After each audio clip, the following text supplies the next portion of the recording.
location? Which element was the first one that you were attracted to? Look, we were obviously B-boys first. It was, I think we started in Matric. Is that correct, Peter? Matric or Standard 9? Yeah, it was more kind of end of Standard 9, beginning of Matric, somewhere there, you know? Yeah. Yeah. More or less, yeah. We talk about 85, 86, yeah. Okay. That's correct. Yo, nogal in the heart of the struggle begin julle break my bro. Yeah. Yeah. Yeah. And what you saw at Zikufle High, right? We all were, yeah, I think we all were at Zikufly. Everyone at Zikufle High and all kind of living within 5 minutes walk from each other, you know, so it's almost like relationship of convenience. We just happened to be there at the same school and living in the same neighborhood, you know, so it was organic and easy to get together and shared interest, hip-hop, and off we go, you know, dancing mainly, and dancing firstly, you know, and then while dancing, discovering other elements of hip-hop, and then everyone kind of, as you discover other aspects of hip-hop, kind of just exploring that interest, you know. So then there was a few guys who were still dancing, but more into graffiti art, and still dancing and more into DJing, and still dancing, but so kind of discovering your interest within, but being drawn by dancing and b-boying towards hip-hop, you know. That's I suppose. Am I correct, guys? You know? Yeah, that's exactly it. What was the name of the b-boy crew? We started as, was it Soul Sonic Force or Skyrockers first? It was Soul Sonic Force, no? Soul Sonic Force first. Yeah, and then Skyrockers afterwards, yeah. Well, but interesting myself, because I had a couple of friends in Grassy Park, and I bumped into a couple of guys, seeing my crew, you know, hinting at showing some interest in breakdancing, because I hung out in Grassy Park mainly where the meteoroids used to hang out. I joined them first. You know, walking past my initial crew, going to train with the meteoroids closer to your neck of the woods, which is the pop gliding, Elastic Rockers neighborhood, you know. Yeah. And then after a while, I thought, no, you know, these my homies, you know, let's just hang out here a little bit. And then I dropped the meteoroids, you know, the guys with the black and red gear. Dropped them, and I started joining forces with the Soul Sonic Force, you know. That's just before we became Skyrockers, you know, black and white, you know, as the signature black and white, you know. I'm a little play with that black and white, you know. For real. For real. Other crews from Mitchell's Plain to Lotus to Grassy Park, everyone's black and white. Yeah.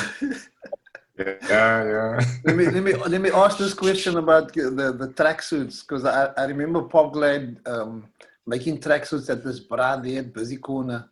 At the main intersection at Busy Corner. Yeah, it's the same. Yeah, we use the same guy. Same guy. That was the go-to. It was a guy.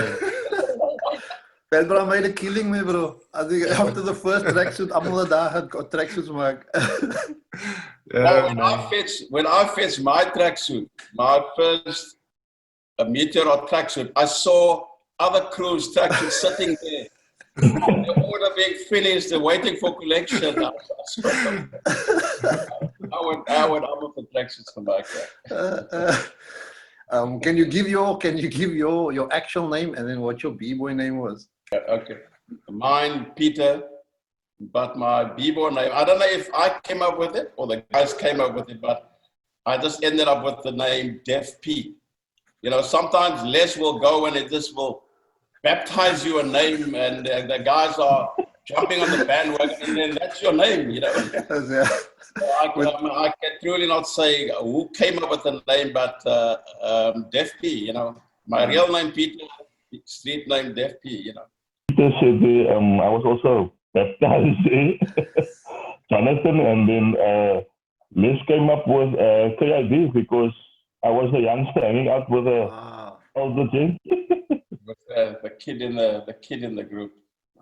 Yeah, I'm Addinall, but the guys called me baby because I think I was the smallest, the shortest or the smallest in the crew. Right. And we just added D there, baby D, you know, sounded much better. School, high school, primary school, baby. Baby. And when hip hop took us, we became baby. It sounds like Les is the oude manne doep. Hy gee die name vir almal. Dit klink asof Lesie ouers. Yeah, this is a grandfather. This is the grandfather of our crew. The grandmaster. I should say the grandmaster rather, not grandfather. Grandmaster. He's the grandmaster. When you always think back of like battles, is there any battle that stand out that you participated in as a crew, a b-boy crew? I won't say one particular battle because it was battles almost every week in teasers. Yeah. And we used to travel 1 or 2 taxis and a bus and a train and then walk over to the club at teasers. Yeah. And so there was weekly battles, and there was, you know, and they were all exciting, and they were all teasing, menacing, and sometimes you lose, sometimes you win. And I think there was one in particular where I think Patrick and his crew, what were they called? Jamrock. I think Jamrock was kind of dominating the circle at one time, and we just had enough of that nonsense. You know? we were just I think we steamrolled them that day, and I think that was probably one of my happiest days, leaving teasers, feeling like this was just a good one. That was one of the battles that stood out for me as well. I know that they used to throw combinations like you won't. But what we did was our guys were like, you know, more on an individual basis. We couldn't do those combinations, but what we brought to the table was like, I think we dingers them. we I don't know, they just walked away afterwards. They just couldn't anymore. No, we were just like. Basically, when, you know, the crowd on the circle, you know, all the other b-boys basically decide on the day who won the battle. Who's the guys, You get a feeling within yourself, but then you get a sense from the crowd giving you approval. No, kind of, you know? Yeah. So when the crowd gives you that nod and say, no, you know, done deal, game over, you know? Then you know, you've won the day. You know, they can get another day, but you've won the day, you know? That was a special one for me. Yeah, that was at teasers, right? That was a teasers, That was a teasers. Were you Owen still b-boying when you went over to the base? Yeah, we went. When teasers closed down, everyone went to the base, so we migrated with the whole teasers vibe because, you know, teasers kind of shut down to open up the base. So we all moved over, and we just continued there, you know. What you said you were in standard 9 in 85, 86 account, huh?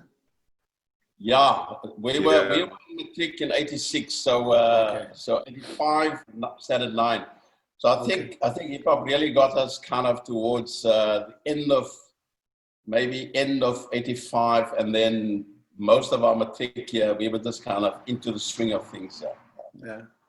Now, I remember going to a bra of mine was at school there at Zikoflei, and I remember him telling me, "My bro, you must come check this graph in the toilet there at Zikoflei." I remember specifically going to the school to go check out the graph. I think it was just above the taps, if I can remember correctly. And I'm almost sure you Owens are responsible for doing that graph on that. I think it was the guys, obviously the guy side that the graph was in. Well, I think if because Eddie was there and Baby was there, and they were. If there's anyone attempting to put a piece or some tags, somewhere, it would have been the two of them, because they were. That was their thing, where the graffiti aspect of hip hop. Mm-hmm. We supported them and kind of driven them because we like the idea of. Our names and who we are being on the walls, Yeah, of course. They were skillful enough to do a good job by putting it on the wall. They couldn't finance it. We all had to finance it. We all had to finance it. And true. I had to drive these guys around because I think I was the first guy to have a learner license. License as well, yeah. Whenever we need to go and put a piece up, whether it's in Woodstock or it's whatever, I had to drive everyone there, and I think at some point it was only a learner license that I got, but I could drive. Nobody else could really drive. I had to take people there, But if there was anything on the wall, it would have been Eddie and Baby. That's we would kind of just stand there and watch and admire and support. Yeah, and we were sponsored by the guys. We couldn't afford. We were school kids, man, so we couldn't afford the can. So. Odd jobs here and there, money together, and we go to, we was at Bucking, we go buy the cans there, hey guy, Mr. O, all the different colors, and we made whatever we had, we used, I think, yeah. So you, I mean, your whole crew did all all of the Skyrockers by that time, or Soul Sonic Force. Did the whole crew actually come along to stand and support the putting up of the pieces? Yeah, definitely. Everyone was there. At least most of us was there with almost every single piece that we did. Piece, yeah. Yeah. And they assisted by coloring in as well, eh? They did so that we can get the thing done. Sorry, Peter. Yeah, they assisted with coloring in as well. Oh, nice. Les grabbed the can, Peter grabbed the can. Nice. Coloring in, so that we can get the piece done quicker. Yeah, but that's the notion. Everybody was with. Yeah, dope. Yeah. Now I wanted to find out about. There's a couple of instances when I interviewed Mac One. He was like, "Yo, that piece that was there at the terminus. This thing was the magic cans piece, right? Magic cans, yeah. Yeah. He was like, he said he actually insisted that his parents go back and stop there so he can actually, and he couldn't afford a camera, so he outlined the thing from standing in front of the piece, right? So with that, you always ever knowing it influenced people who are massive in the scene, the graph scene till today, both him and I've heard Falco mention that as well. Here the station in Town Center also played a major role. So just to rewind, your Owens' influence, when did you get involved? Was the influence King Jamo, or was it before? Were you able to make that connection without Zulu Nation? There was various influences. The one was the videos that we watched, the B-boy videos, the stuff like Beat Street, Wild Style, and we were amazed. And then Jamo was also one of the guys who were instrumental bringing us the Subway Art books, the graph books that we had. And I think from there, when we were Skyrockers, we decided, okay, no, let's do a Sky Bomb Masters, which is just bombing and graffiti. Yeah. And tagging and stuff like that. And the guys would start drawing little things on little papers and, and signing it and making sure the tags is trying the different tags and things like that. And I think from there it transpired. I don't know from Eddie's, where he got his influences is unfortunately not here. But for me, it was mostly from those Betamax movies and VHS movies that we watched. It was just this is cool. We wanted to do this. It's awesome. And I think I picked up from that, doing my own my own lettering and stuff like that, designing my own letters and having it my own style type of thing. Trying to, you know, incorporate what I've learned and creating my own style, as to say.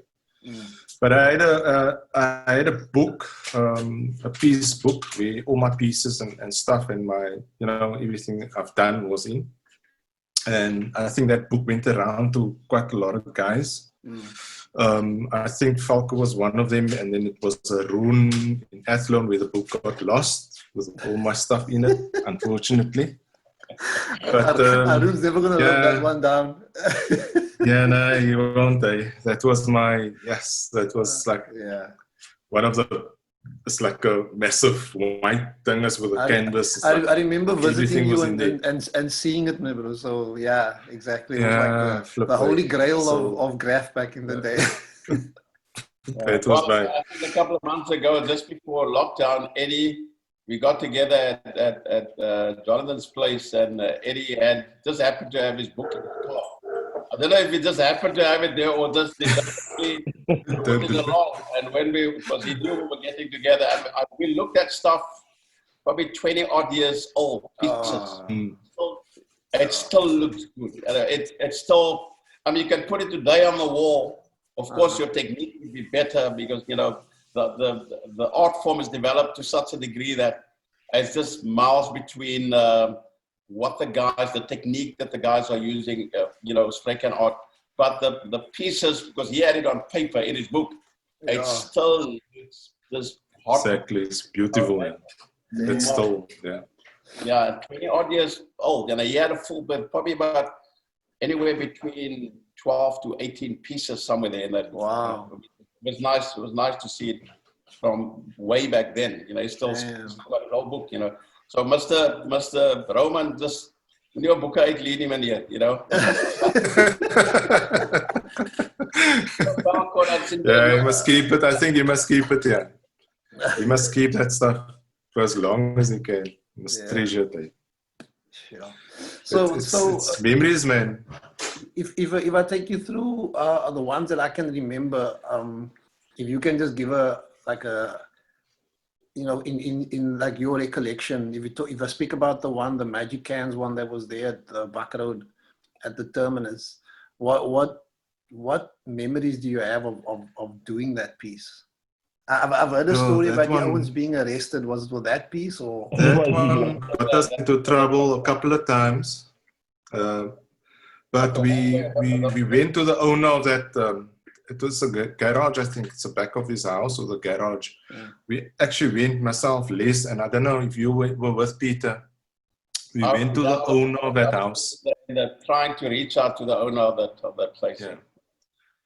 And then we went to the guy and we asked the guy, listen here, can we do this piece on the dingers instead of having the gangsters putting, like, you know, their stuff on the walls and stuff like that. If we could actually do this piece, and we showed him like the design of the thing, and he said, no, go ahead, it's fine. And that was one of the biggest ones. I think it took us quite a while, and it was, I mean, I don't know, I think we had a ladder with us as well to complete it because it was quite high. And I was standing on Les's neck at the one stage doing certain things, and that one was a massive one. I think we had like a whole 2 backpacks full of cans with us that evening, and I think during that piece, when we did that piece, we were approached by gangsters as well. The other smaller ones which we did around the neighborhood, I think there was one that we did, or we started there by Bucking, and then the supermarket. And then I think that's when the guys were arrested. It was Les, and while we were busy, you know, in the middle of it, and we all had to scatter, and they nabbed Eddie and Les on the evening. Eddie and Les, and everyone else got away. So we made a duck, wait till things calmed down. But they took the other 2 chappies with them. I think they slept over that evening. So, you know, they let them go the next morning. Yeah, when we did that, the cops pulled up. I think myself and Peter, we ran. I think Zane was with. Yeah, But yeah, and then they arrested Les, saying, "Yeah, we writing the slogans on the walls because we've got the spray, the cans, obviously." And I think, as the story goes, I think he's got a much better Dana's way of telling that story. But I know that they thought they were doing the Free Mandela stuff and the UDF stuff on the walls. We were accused of putting political slogans on political stuff. They didn't think of it as we're going to put art on the wall, you know, and that's why they were overly aggressive attitude towards us. No, well, towards the arrest, basically. You know? They were interrogated and were kept there, and I think their houses were searched for any political affiliated stuff as well. I think in the morning or something to that effect. And luckily they had the book with him, my piece book for the pieces that we've done, and I think they showed it. No, but this is what we're doing, you know.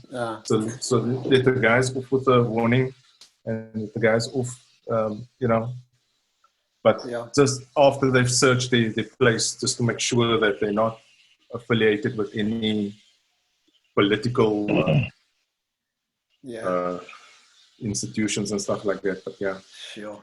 And the what's the name? The piece at the baby piece at the train line. The Garfield. Yeah. Actually, somebody sent me a picture of them in front of the piece recently. I should. I don't know if you have. I tried to send you some last time that people shared with me, but yeah, I don't know why men so constantly like they think it was somehow they think it was the latest ones like Falco. Them and I'm like, nah, bro, man, this is from baby. No, it was not. You know how many times I had to drive up and down because when we went to Mitchell's Plain to go and train or practice sometimes with some of the b-boy crews there. So we didn't know Mitchell's Plain as well, but we know Mitchell's Plain. We knew it a little bit. And we knew where the police station was, you know, not too far from where the piece was done. And they didn't allow us to enough of a chance to get the piece done. I had to go up and down. And whenever we stopped and thought, okay, this is our moment, then another set of headlights came along and then we had to pretend to just drive away. So it was up and down the whole evening until we thought, okay, now we're good to go now. It looks a little bit quiet now. Let's gooi manne, you know. And then finally we got a window to get it done. But it was nerve-wracking for me, you know. It was like because the gangsters can't come anytime. We're not from there. We're from Lotus River, you know. And the cops is just a stone throw away. So that was a bit of a nerve-wracking piece. But when it was done, it was celebrations galore, you know. It was. We're from Lotus putting a piece up in Mitchell's Plain. Hold up to get it done. It was tough, yeah. It was very irritating, nerve-wracking for me at least, you know. Not easy. Yeah. We did a lot of small little pieces all over the place as well. You know, just like burner pieces, like quick, done. Yeah. The walls in near the flats and stuff like that. We messed around, we tagged and stuff like that. That was, you know, we always got into trouble from the people living there, obviously, because they knew it was us. We would tag, you know, leave massive marks all over the flats there. That wasn't very good, but okay.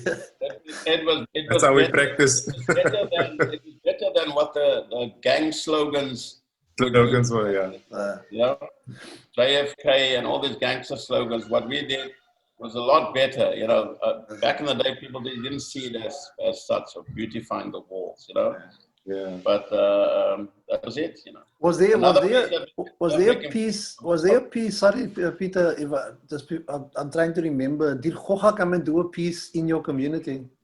Was that a Goga piece on that community center? Or I know there was a Vibercrete, and then there was a piece on the 2 pieces. I think one was yours and one was. What community center you're talking about? Yeah, that can I onthou my bro. I remember there used to be a field. You could look across the field, no? And then Yeah, massive that rock. was our piece. The church wall. The Vibercrete, you know, opposite the library, where the library is now. Yeah. No, that was your piece as well, Addinall, you know, yourself and Eddie. There was more than one piece. Myself and Eddie. Yeah, we had lots of pieces up. More than one piece. We did quite a lot. I can't recall because we haven't recorded these things. You know, it's like a quick thing. Go out one evening, let's do this. You know, and we get confronted by gangsters. Then they would take our cans. They want to do their own little thing too. You know, type of thing. Yeah, but luckily we knew most of the guys in the area, the gangsters, so they didn't give us much trouble, you know, type of thing. But yeah. And were there any? Did you do any pieces along the line? I can't remember if that was. Yeah, there was the Woodstock one. Yeah. That was difficult because we had the MCL one. That's the MCL one just between Woodstock and Cape Town Station, somewhere there. So that's one we needed to jump off and then walk on the train tracks quite a distance, because the wall was kind of placed in between the 2 stations. In between the 2 stations, yeah.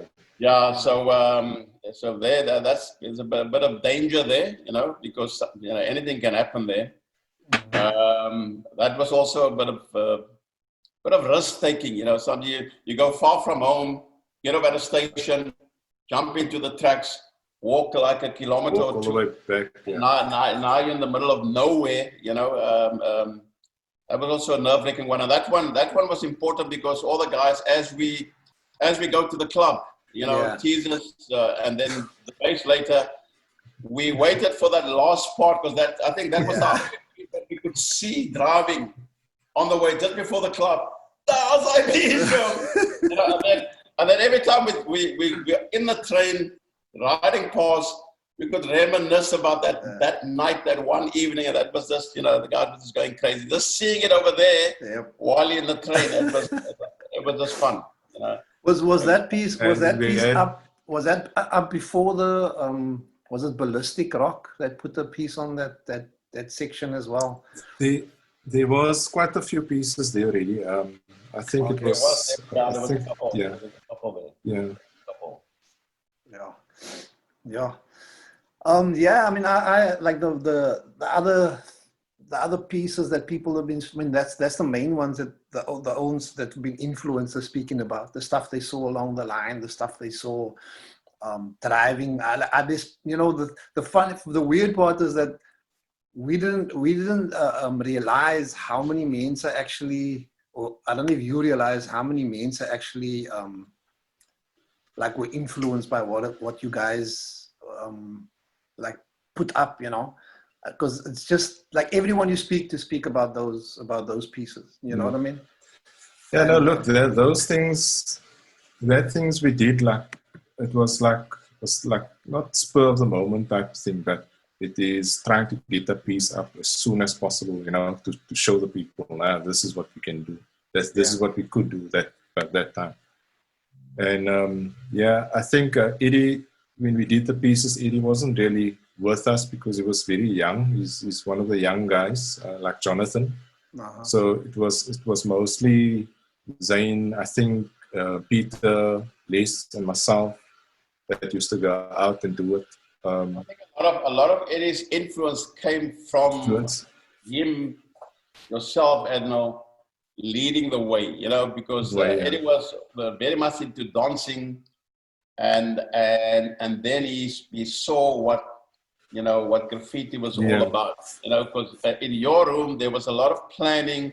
There was like a book and a rough, and then that rough gets developed over a week or 2 or 3 or 4, and you can see how that rough grows. And then he used to kind of talk about the spray can technique, one in this hand, one in that hand, distance from the wall, moving the 2, nozzles together and to blend to create an effect, you know. So I was always mesmerized by back then, the discovery that you can't just take a can and spray it just for the sake of spraying, you know. So he was, and it was very technical.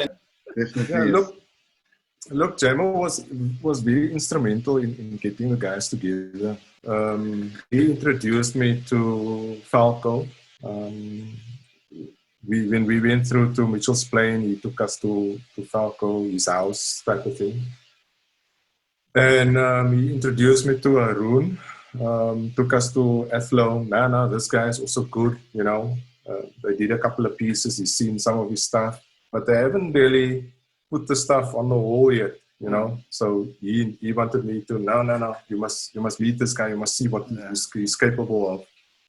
So I think I met Falco and you, and I brought my piece book with me, like, you know, with my pieces in there, and he was like amazed. He just couldn't believe it. But then in the back of on his wall, I think there was a drawn piece and stuff like that, which blew my mind, to be honest with you. And I thought to myself, yes, as die goed is kan doen, nou, hoekom is hy goed dan nie op die muur nie, you know, type of thing. So I think Falco did small little things around Mitchell's Plain. I haven't seen much of his things, much of his art and stuff like that. But I think when we stopped, he started really putting up pieces and stuff like that. So then we lost interest. You know, we've done it. Was it klaar? Let's move on to the next one. Be rapping and music and stuff. So we left that behind. On that, what was the first crew called that you owns were collectively? No, we stuck with the name Skyrockers. I think when I left, I think Peter and Les them started. Lane and Les Jonathan splintered off into TFC, right, Zane? That's correct, yes. Jonathan, Mugabes, and Millie. They became 357 Posse. 7. So we were still kind of hanging out together and writing and practicing together and, you know, making beats, because we were buying all sorts of music equipment at the time. I think that's just before we built what we called the studio. You know, I don't know if you... Yeah, by Arnie's place, yes. You know? But there was two rap groups, basically. We were still dancing, but we started rapping and performing while dancing, you know. So the school concept used to be a rap performance and a dance performance, you know. That's so, but there was two crews there, essentially, you know, functioning under two names there. What was the 357 Posse and what was TFC for? Total Fresh. I think, yeah, TFT was for Total Fresh Crew. Yeah. And I think Jonathan will be able to say what 357 Posse. And I think the reason why we also broke apart, we didn't break apart, but we just felt that we were too much and just a few guys were in the limelight and we needed some other guys to move up, to step up, you understand? So it was never about individual group. It was always step up. You can be like that 3 guys on stage and not be the posse at the back. You know, I think that was what we actually wanted. We want people to step up, join us. If we perform there, you can do it better than us. You know, but show what you can do. And that was, I think that was the whole thing, the drive, you know. Well, when we gave one song, the other team, the other crew would produce some stunning thing, a topic, a song, and which will blow your mind. And, you know, and I think that was one of the things where we always tried to, and I think there was also, at the time, when we started with the concerts, I think there was one huge concert in Mitchell's Plain, on the Plain. where the guys from Mitchell's, all the guys from Mitchell's Plain came to Lotus River to our studio, that which Peter called the studio. Then Peter produced a lot of music for all of those crews that actually from Mitchell's Plain. They came with taxis down to Mitchell's Plain, into Lotus River, and some of them stayed overnight, on weekends, and then we started making music for them.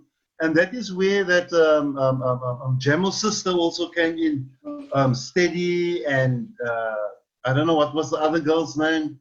So where they produced that. Well, I did. I kind of the studio. A lot of work in the studio was basically for everyone who walked in there. That's correct. Yes. If it's got a song, we'll create a beat. So it was well. Sometimes they will just kind of with a tape recorder swipe a beat. Like Hammer came in. Hammer from Brassa. Man is cool. Came into the studio. I played a beat program. Not a lot of sampling, a lot of scratching, but mainly a complete track program on the TR-505. Mainly, he recorded it with us without us knowing about that track. And I think the next concert was about a week or so after that at the Baxter. We were performing at the same concert, and then they performed before us. They went on before us. And one of my beats started playing. I said, but who's playing that? And then it was Hammer and his crew performing. I said, but when did the guy actually ask for the track, recorded the track? I don't know how he got the track. I thought he just liked it, listened to it, but it was all in good spirit. It was like music for everyone who came there. And that was the thing. That was the studio. It was all about just making music for whoever wants it and whoever got there, I hung out with Taro and Waro at their place and was impressed with some of the stuff that they had, because I just kind of inherited the job of music producer. They were writing and kind of arranging and coming up with all these wonderful hooks, and I had to just kind of make sure that there's a track that matches the intent of the song, And every time that I needed a piece of equipment, we had to put money together and go buy the latest keyboard, sampler, drum machine, you name it, And the money came from $50 from this guy's pocket money, $50 from another guy's pocket money. Today we can buy whatever we want to buy, but back in the day we needed about 5 guys to buy a drum machine.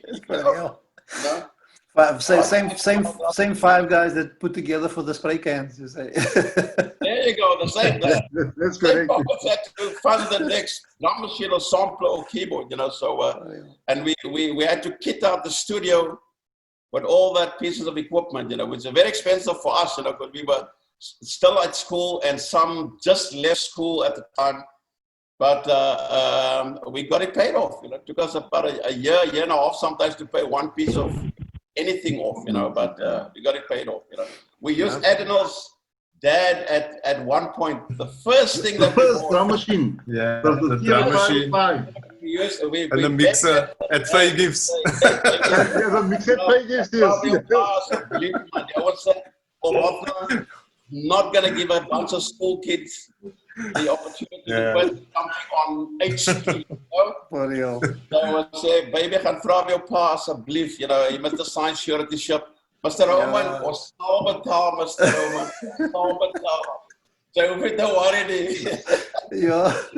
And Mr. Roman came through, he did us a favor, he signed off on it, and we bought our first drum machine, the TR-505. And after that, we could just nail the next piece of equipment, one after the next, and there you go. But it was. We also had a similar story where it was I think 1989, and I think it was standard 7. What is that, grade 9 now? And I got a casual job at the local supermarket, cut price, and we went to my brother and asked him, hey, we also want to buy a drum machine because we're going to give a 14-year-old Lighty something on HP. And Dion, my brother, what's the word? Hy het borg gestaan vir ons drum machine. So he said, yeah, he basically allowed us, on his name to buy a drum machine. And from there on, it was 357 on every gig, where there's a gig for the school, for this, for whatever. We were there, we wrote songs, we sort of became independent from the normal group from TFC and whatever. And, ja. Hy het nie my music nodig gehad, ek kon eie music. Ja, maar eie music gemaakt. Yeah, and we had to, I think we paid like, I think we had to each give like a 50 rand a month, for the drum machine, so yeah, we ons het tekens en koop op onze drum machine. Hy is die rigting nou, bro. Ja. Yeah. And what was the reason for the name 357? Where did that name come from? The 357 posse. Look, we there was an Outtown 357 in the US, and we were sort of not by that, but there was another reason. I think Eddie was into guns. Yeah, Eddie was and they showed him, hey, look at this gun, young. And he said, hey, you must see this gun. It's a 357. I think you guys are as dope as a 357. So, 357 is now. Yeah, so we can go with your 38 especially. The 357 was a massive gun. So yeah, the name 357 was born. Yeah, and if I remember, what's the name? You there was a time when you Addinall, you started DJing, right? Because you joined in with that was the start of everything, of the whole thing around rapping and things like that. And at my house we had like a little setup. Turntable, a small little mixer which we bought from Faye Gifts as well, and the drum machine we bought from, I think, Partners, and we had it all hooked up and things like that. But now we didn't have obviously with the movies that we've watched, we've seen the scratching and stuff like that. No, this is now a good thing that we want to not attempt now, type of thing, and we want to do the rapping thing, and Liz was just into this rapping thing. So we invested in LPs and stuff like that, and I took my dad's old wooden turntable apart. The one that had the arm thing which dropped the LPs automatically. We ripped that thing apart, cut it off with a hacksaw to make it look like a turntable. I had to open this thing and I had to wire RCAs out of this thing because these things was like made for plugging into a speaker. So we had to take the RCA leads, so that it can go to the mixer. And then I think we made our own desk where we had all our equipment on, and the LPs were stacked at the bottom, and we had old speakers of my dad, which we also ripped apart, to make it like, plug it in very mixer. And, hey, we had like a whole concoction going on there, but and then I started scratching, just beat juggling and stuff like that, and trying this technique, and it worked. And I think that's where you guys approached me. You needed somebody that could do that, and that's where I must obviously join you guys before you were actually Black Noise. Chill Convention nog geweest. Groot naam. Yeah, nice. I have a picture of the shout out to Faye, and then let's them also be the show, right? And Zane. And Zane was there. We did the shout out to Faye. We're actually looking for that video footage. I don't know if that video footage is still available somewhere. I think SABC. Last time I spoke to them, they said they have footage. But I don't think they recorded people's names because but basically you need to call them now that they need money. I think they charge you like per hour or something like that, if they can find it. Yeah, no, we rocked up there. We set up the equipment and we did our thing, which we normally do in a little room there at home.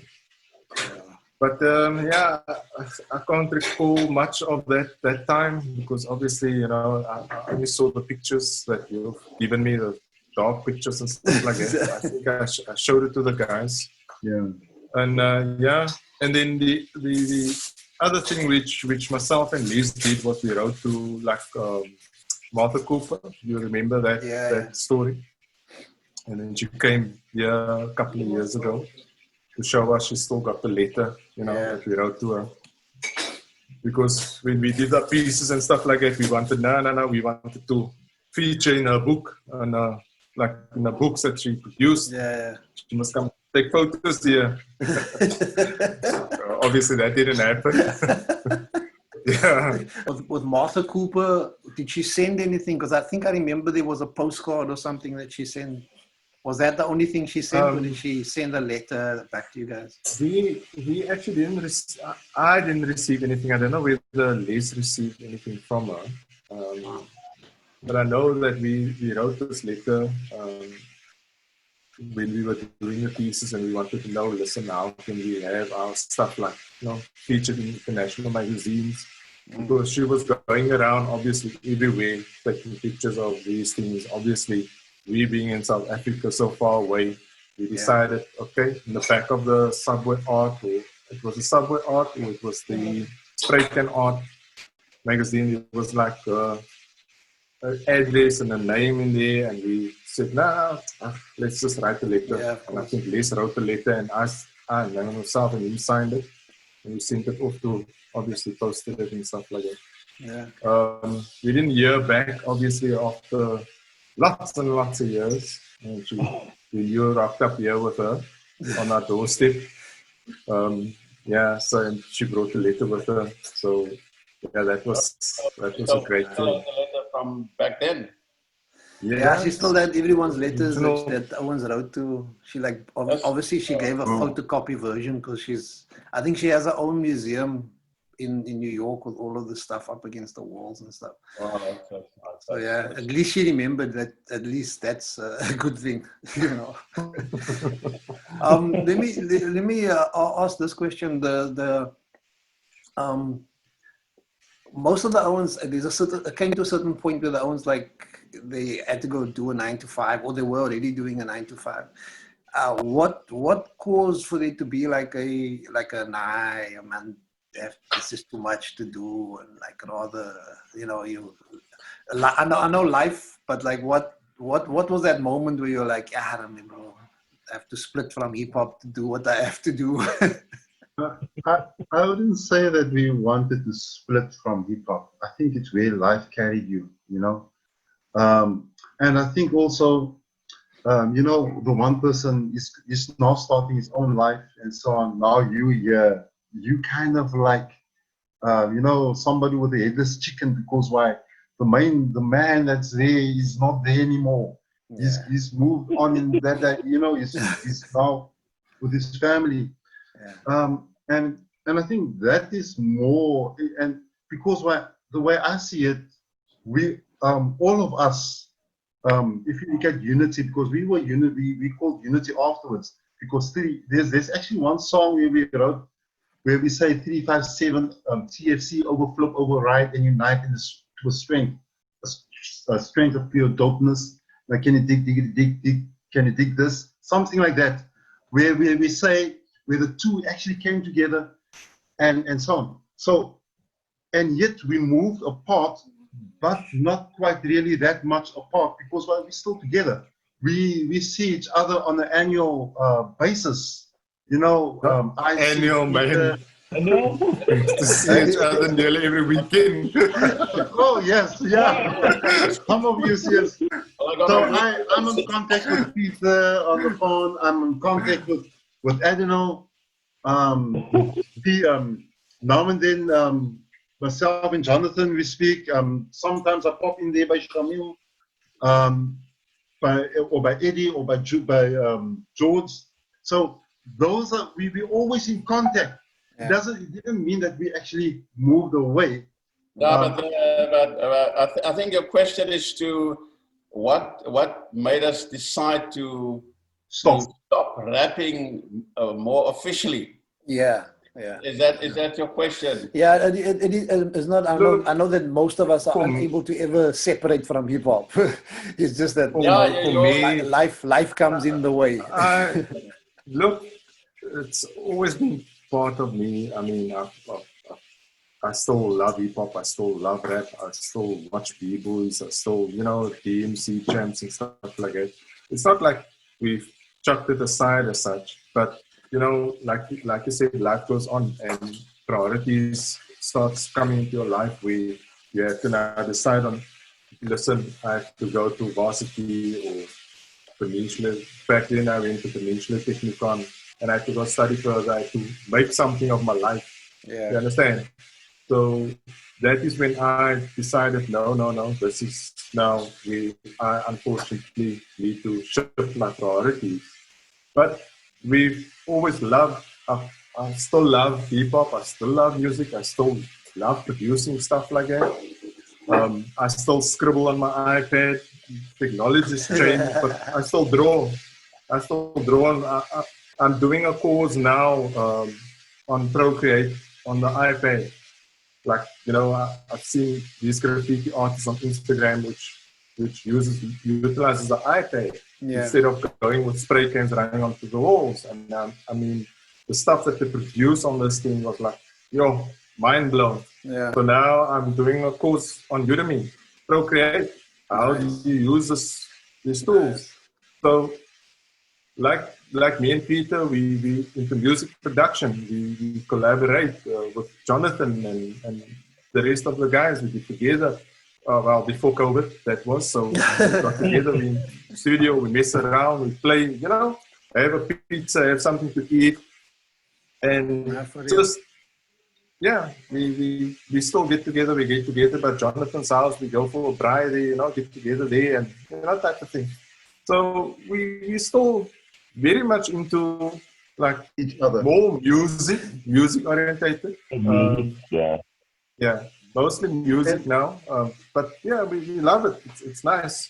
And Peter is Emil, been very busy now doing music production. He's now moved up. He's getting to grips with Ableton. I've in the last maybe 6 to 8 months, I've gotten back into, I've got my pianos and my guitars, that I just mess around with, But when I saw Addinall's little setup at home, he just got me interested again, Then I just thought, okay, let me get a few things. He hooked me up with some software, and I bought a few pieces of equipment, and now I'm just full on producing again, So Nice. I phoned Jamo up the other day just to talk about, because I saw Jamo was at my wedding, 20 odd years ago. Jamo was at my wedding, so when I saw his photo the other day, I thought, yes, I haven't spoken to this guy in a long time, and I asked Jonathan, just please give me this guy's number, because I saw his pic and I wanted to connect with him, and so I phoned him a couple of times and I couldn't get hold of him, Yeah. I said to Jonathan, please phone this guy, tell him I'm looking for him. I want to chat to him. And then finally he phoned me, and then we had an hour-long chat, and I couldn't stop talking to him, And I said to him, because we are, our whole crew, all of us, we're in the same WhatsApp groups, and for the last year, almost 2 years now. 2 years, yes. And we talk music, and we've got so much in common. When you have a shared interest, you can talk the whole evening, flies by, because you've got so much to talk about, Exactly. And it's just nice to connect to guys that a big part of your upbringing is tied in with their upbringing, and the interest is so shared that you just can't get enough of it, So sometimes yes, life happens, but you don't want to forget and let go of that part of your life, your high school years, and shortly after high school. It was just nice to chat to the guys. Well, these guys, I chat with them daily, for years. We're never going to stop chatting ever. But some of the other guys like yourself and Jamo and some of the guys from back in the days, you don't see these guys very often. And sometimes you just got to reach out and connect with them. Pictures. I think I have a picture of I don't know whose house it was, but in front of someone's house, like a black and white. I don't know why I was in black and white. That's you. You know where that is. That's in front of your house. You came to my place. I immediately when I left Lotus River, I went to stay in a kind of almost like a communal house in Grassy Park. Okay. In a one bedroom scenario where all my equipment, I had keyboards in there, my kitchen was in there, a TV set and a bed was in there. You came to interview us at my place, and Les, Zane, Jonathan, Eddie walked up to Grassy Park to came for the interview. You all sat on my bed. There were no chairs. It was just my one bed. Everybody sat on my bed. You interviewed us, and after the interview, you said, guys, let's take a photo. Take a picture. Yeah. So we went into the driveway, and that's that black and white photo. You don't even know you took that photo. I don't even know where that was. I was like, yo, fuck. No. That's at my place. You know, so that's one of our best photos. It was so well taken. So good job. I'm going to close with this question, and I asked everyone this. What do you feel hip hop as a culture, b-boying, graph, DJing, MCing, knowledge yourself, like did to your life? What do you think how did it impact your life? Oh, for me, I need to. I think. Okay. If I can go first. For me, it was at a time where it was a good escape for me from other negative influence. There was substance abuse, gang activity, and hip hop just provided this perfect timing where we were at that age where we can go on the wrong path, or we can be positively influenced by some form or something to take up our time. There was a nice thing that this came along at the perfect time for us, and it kind of kept us grounded, kept us together, kept us super fit because we were training and we were very athletic, and we then discovered other elements of hip hop that could just create a bit of discipline within our life. Sometimes our parents were not capable of being at home and watching and supervising what we're doing and where we're going.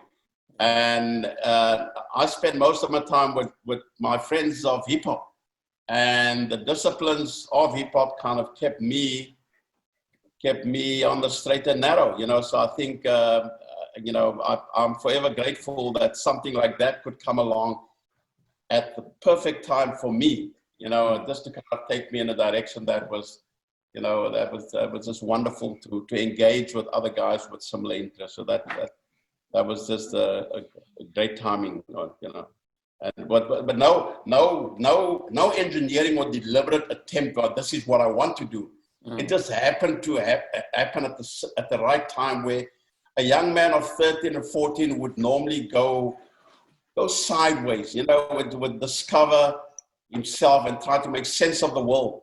And normally in our communities, the only way to make sense of the world is to kind of the ego kind of takes over, and all sorts of silliness can just get you in all sorts of trouble, So no deliberate attempt on our part, but I think for me it was just good timing, The 1985, 1986 for me was just very good timing, and I just couldn't get enough of the disciplines of hip hop, and that just took us boom. I mean, we could just fly away and engage and learn and train and go into songwriting and graffiti and all these different elements. It was just, for me, it was just something that I just could not get enough of. And it was just the best time of my life, basically, was the time that I spent in the culture. We're still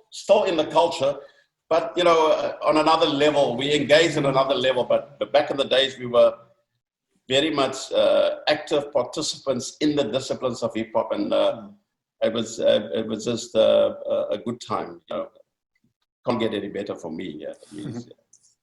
Okay, as you've heard, I was probably the youngest around these almost grown men, and yeah, and the age gap between me and my brother is probably the same. So I was like, firstly, mesmerized by what these guys were doing, and fell in love with the music, and and I also just wanted more, and by hooking up with him, like, because as Peter said earlier, and we were like lived around the corner from each other.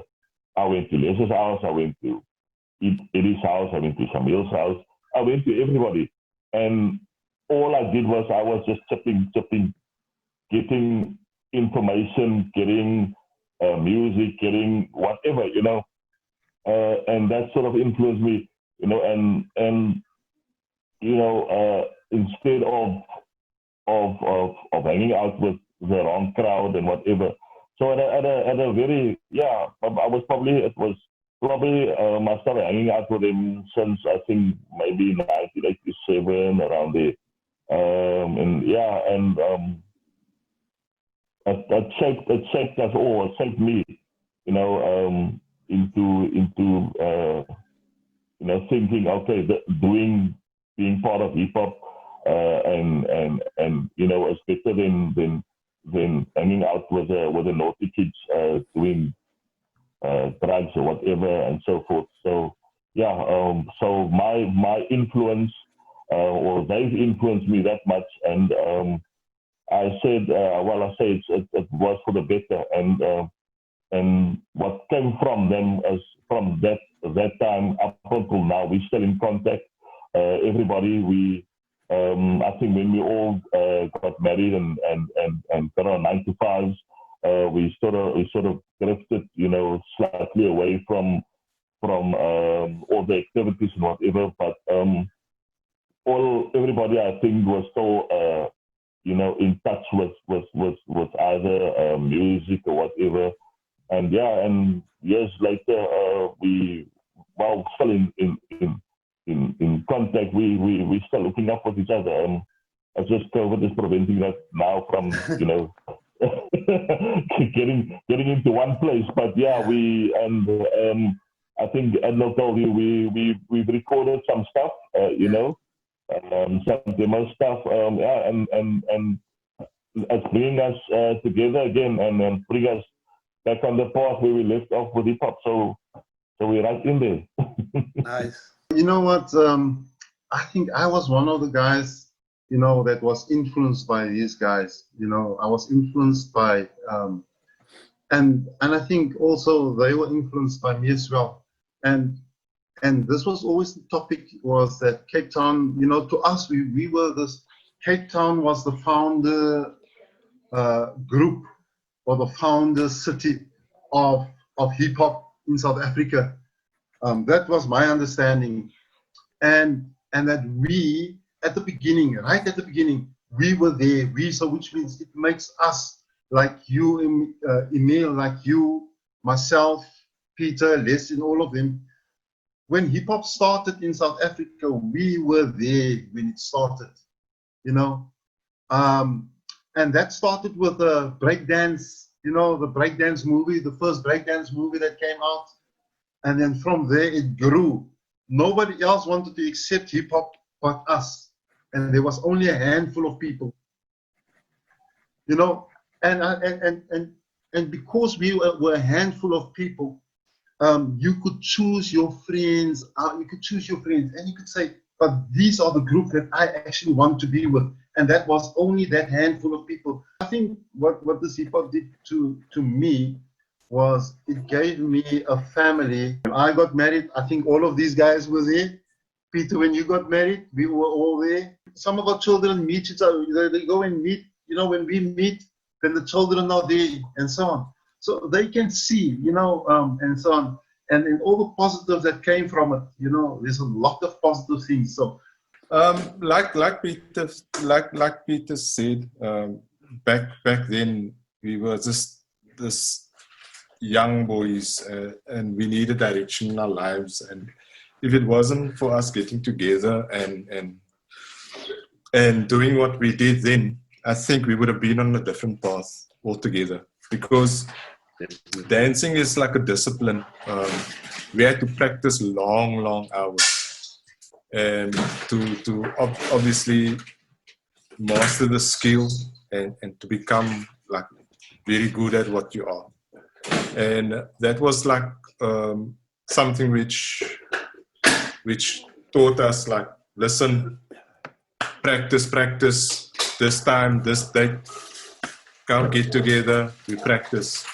That opened some doors for us in the sense of us doing concerts and shows in our communities and being a positive influence for others, obviously. Just like you are a positive influence in our lives for what you're doing currently. And I want to thank you for that. For our communities we've left behind, and I think that is what, as you can see, this is what we are today. We could have been in a total different situation, different circumstances, which, wasn't ideal. And I think that kept us together as very close-knit group. And we're glad that we had positive influence in other people's lives. Not that we wanted to, portray that. It was done inadvertently. We just, listen, ons gaan dance, ons gaan teasers toe, ons gaan together as a crew, we're gonna rip up the floors there, type of thing. And get home safe and make sure that, we there, that's it, for your family and whatever. But that is what kept me together, and that is what, and I've learned a lot over these years. I mean, not just with the crew, with the guys that I was with you guys, the stuff that you guys taught me when I was with you guys and stuff like that. It just builds on to your character. And I think if it wasn't for that influence in my life, I don't think I'd be here where I'm at the moment, to be honest with you. Hey, I can tell you one thing. Before we took the stage, I was not a confident person, Yeah. As a young man, I was fairly shy and reserved. But when we were starting to get into the culture, then we had to take the stage in front of the school. Mm-hmm. So now the school, there's almost 1,000 people that for a 5-minute performance, you have to perform in front of 1,000 people, And I could never imagine that I could do that, So, and then that became like the norm, that you could go up on stage and perform in front of a crowd. Yeah. And it gave me and everybody else, I'm sure, as young men, so much confidence. And that confidence, I could take that into my adult life and my career. And I'm the most confident person ever. Not skrik vir niks, skrik vir niks. I can public speak. I can talk to a guy that I've met now for the first time. Yeah. Doesn't matter who, I blend in with people, and I would never have this kind of confidence back in the, in the 80s, early 80s, before I met hip hop. Thanks for reaching out. Not a problem. Thank you, man. That's why I told you to I want to invite the rest of the guys so that they can tell their part of the story as well. It's not just my story. It was the entire crew that was, if it comes to graffiti, it's not just me, it was the crew. Yeah. And you were telling a story, that's great. Documenting what's happened, in our past, that's also awesome. So I just want to thank you. I want to thank my buddies, my homies, for pitching, for sticking out, and contributing as well. Thanks, man. Thanks for keep up the good work, Emil. And thanks, man. Keep telling those stories and keep people informed, you know, and go, don't leave anything out, go unfiltered, you know, no filters here. Keep well, thanks so much, Emil, man. stay safe, Owens, now, so